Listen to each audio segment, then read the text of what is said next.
इस web series में आप सीखने वाले हैं एच टी एम एल जो कि बेस है वेब डिज़ाइनिंग का। अगर आप as a web developer job करना चाहते हैं या डिज़ाइनर काम करना चाहते हैं तो आपको ये सीखना बहुत ज़्यादा ज़रूरी है। तो एच टी एम एल जो है उसका फुल मीनिंग क्या है? एच टी एम एल का जो फुल मीनिंग है वो है hyper text markup language. Hyper text markup language. तो अब सवाल उठता है कि इसका यूज़ क्या होता है एच टी एम एल का। एच टी एम एल का यूज़ देखने के लिए हम यहाँ पर देखते हैं कि इसका हम यूज़ कैसे कर सकते हैं। हम इससे अपनी वेबसाइट बना सकते हैं, हम इससे अपने वेब पेजेस क्रिएट कर सकते हैं। अब वेब पेजेस क्या होते हैं? एक तो हमारे नॉर्मल बुक में पेजेस होते हैं, एक वेब पेजेस होते हैं। जैसे आपने कोई भी वेबसाइट देखी होगी, वेबसाइट में कुछ पेजेस होते हैं, जैसे अबाउट अस का पेज है, गैलरी का पेज है, कॉन्टैक्ट अस का पेज है। तो उसको हम क्या कहते हैं? वेब पेज, क्योंकि वो वेबसाइट पे दिख रहा है। ठीक है, तो इसका दूसरा यूज़ क्या कर सकते हैं, आप क्यों सीख सकते हैं एच। एक बहुत ही बढ़ता हुआ कैरियर है एज ए वेब डिज़ाइनर और वेब डेवलपर का। तो आप एज ए कैरियर भी चूज़ कर सकते हैं। आप खुद की वेबसाइट ही नहीं, आप दूसरों के लिए भी काम कर सकते हैं और बहुत अच्छी अर्निंग कर सकते हैं। अब क्योंकि एक रेवोल्यूशन आ गया है वेब से मोबाइल में, तो मोबाइल डेवलपमेंट बहुत ही बढ़ता हुआ एक स्कोप है, कैरियर है।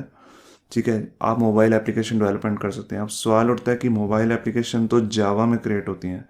जी नहीं, अब मोबाइल एप्लीकेशन आपकी H T M L C S S और जावा स्क्रिप्ट को यूज़ करके भी बना सकते हैं। अब आप जैसे कि दो फ्रेमवर्क्स मैंने यहाँ लिखे हैं, फ़ोन गैप और आयोनिक। आयोनिक एक ऐसा फ्रेमवर्क है जिसमें आप एच टी एम एल और सी एस एस यूज़ करके पूरी मोबाइल की वेबसाइट का डिज़ाइन कर सकते हैं। ठीक है, जो हम अपनी आगे आने वाली सीरीज़ में सीखेंगे भी। तो अब सवाल उठता है कि इसको शुरू कैसे किया जाए। इसको शुरू करने से पहले हम यहाँ पर एक बात करते हैं कि हम HTML का कौन सा वर्ज़न करने वाले हैं। हम HTML का वर्ज़न 5 करने वाले हैं। HTML का 5 अब तक का लेटेस्ट वर्ज़न है जिसमें सब कुछ न्यू है। और इसमें हम HTML 4 के बारे में भी बात करेंगे और सीखेंगे कि HTML 4 से HTML 5 में क्या क्या नई चीज़ें आई हैं और क्या क्या नई पुरानी चीज़ें हटा दी गई हैं। क्योंकि ये जानना बहुत ज़रूरी है, क्योंकि कई बार आप ऐसा हो सकता है कि पुरानी चीज़ें यूज़ करें और वो चले ना। तो ये सब जानना बहुत ज़रूरी है। तो अब इससे पहले हमें ये जानना होगा कि हम इसमें काम कैसे करेंगे, क्या क्या सॉफ्टवेयर रिक्वायरमेंट्स हैं। तो सॉफ्टवेयर रिक्वायरमेंट के लिए हमारे पास दो सॉफ्टवेयर की ज़रूरत होगी। एक तो है H T M L editor और एक है browser. H T M L editor जिसमें हम अपनी एच टी एम एल का कोड करेंगे, और ब्राउज़र मतलब जैसे आपने सुना होगा, जब भी आप कोई वेबसाइट खोलते हैं तो आप एक ब्राउज़र का यूज़ करते हैं, जैसे इंटरनेट एक्सप्लोरर वगैरह वगैरह। तो यहाँ पर देखते हैं कि हमारे पास H T M L editor कौन कौन से हैं। सबसे बेसिक जो एडिटर आता है हमारे पास विंडोज़ के अंदर वो है नोटपैड।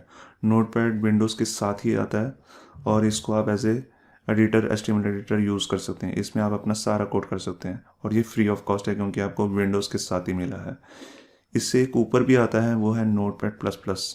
इसमें और नोटपैड, सिंपल नोटपैड में एक डिफरेंस ये है कि इसमें थोड़ी कोडिंग कलरफुल होती है। और जब हम अपनी अगली वेब सीरीज़ देखेंगे उसमें हम सारे का सारा नोटपैड प्लस प्लस में ही अपना सारा कोड करेंगे। इसके अलावा माइक्रोसॉफ्ट ने एक अपना फ्री एडिटर निकाला जिसका नाम है V S code, visual studio code. एकदम फ्री एडिटर है और इसमें काफ़ी सारे फ़ायदे हैं, आप इसको भी यूज़ कर सकते हैं। एक है सबलाइम। सबलाइम भी एक बहुत ही ज़्यादा पॉपुलर और फेमस एडिटर है। ठीक है, जिसको आप यूज़ कर सकते हैं। इसको आप मैक में भी यूज़ करते हैं, अगर आप मैक के यूज़र हैं। अगर आप विंडोज़ के यूज़र हैं तभी सबलाइम को आप बहुत ज़्यादा यूज़ कर सकते हैं। अब बात आती है कि हम कौन से ब्राउज़र्स यूज़ करने वाले हैं। ठीक है, ब्राउज़र्स में जो अब तक का सबसे पॉपुलर ब्राउज़र है गूगल का क्रोम। गूगल का क्रोम की खासियत ये है क्योंकि ये फास्ट वेबसाइट खोलता है और ये अप टू डेट है, एकदम नई टेक्नोलॉजी से रिलेटेड। क्योंकि जो आप HTML के नए फीचर्स यूज़ करने वाले हैं वो पुराने ब्राउज़र सपोर्ट नहीं करते हैं। जैसे इंटरनेट एक्सप्लोरर के पुराने ब्राउज़र्स हैं उसे सपोर्ट नहीं करते हैं, तो क्रोम में आप वो फीचर्स चेक कर सकते हैं। इसके अलावा मोज़िला कंपनी का फायरफॉक्स है, ये भी बहुत अच्छा ब्राउज़र है। इसके अलावा जो बहुत ही पुराना, आप सबको मालूम ही है, विंडोज़ के साथ आता है इंटरनेट एक्सप्लोरर। ये आप यूज़ कर सकते हैं। अगर आप विंडो 10 के यूज़र हैं तो उसमें माइक्रोसॉफ्ट ने अपना दूसरा ब्राउज़र, जो अपडेटेड ब्राउज़र है अब तक का, एज नाम से, वो भी यूज़ कर सकते हैं। वो बहुत ही बढ़िया और एज़ कम्पेयर टू आप कंपेयर कर सकते हैं क्रोम के। ठीक है, गूगल क्रोम से। तो इतना बढ़िया उन्होंने ब्राउज़र निकाला है, आप उसे भी यूज़ कर सकते हैं। सफारी, अगर आप मैक के यूज़र हैं तो अगर आपको पता ही होगा कि जब हम मैक हमारे पास लैपटॉप में यूज़ करते हैं तो उसके अंदर हमारे पास बाय डिफ़ॉल्ट जो ब्राउज़र होता है वो होता है सफारी। सफारी उनका बाय डिफ़ॉल्ट ब्राउज़र, आप इसको विंडोज़ में भी यूज़ कर सकते हैं, मगर इसे लोग विंडोज़ में कम, मैक में ज़्यादा यूज़ करते हैं। ओपेरा, ओपेरा भी बहुत ज़्यादा पॉपुलर ब्राउज़र है।